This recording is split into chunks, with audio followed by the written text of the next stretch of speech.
Hi everyone, good morning. আজ হলো শুভ পঞ্চমী। তো শুভ পঞ্চমীতে সকলকে জানাই অনেক অনেক শুভেচ্ছা। সবাই আজকে অনেক অনেক এনজয় করো। কিন্তু আমার আজকে কোনো রকম প্ল্যানিং নেই, কারণ বর তো আসেনি এখনও পর্যন্ত যে ওর সাথে বেরোবো। তো চলে আসবে সপ্তমীর দিন, ও আসবে। তো এইদিকে দেখো, মা আমাকে একটু ম্যাগি বানিয়ে দিল। সকালে না কি খাবো সেটাই খুঁজে পাই না। আর আমার এই ম্যাগি চাও এগুলো এখন আমার অপছন্দের জিনিস হয়ে গেছে, মানে ভালো লাগে না ঠিক।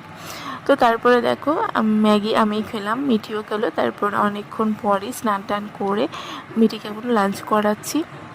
আজ অনেক লেট হয়ে গেছে রান্না করতে করতে মায়ের। তো আমরা তো নিজের প্রতি অনেক যত্নই নিই, কিন্তু আমাদের মায়েরা কিন্তু সবসময় যত্ন নিতে পারে না। আমার মা তো একদমই পারে না।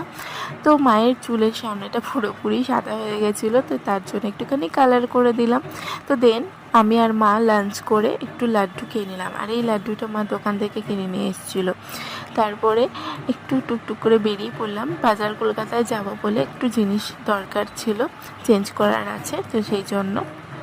তো চলো, টাটা।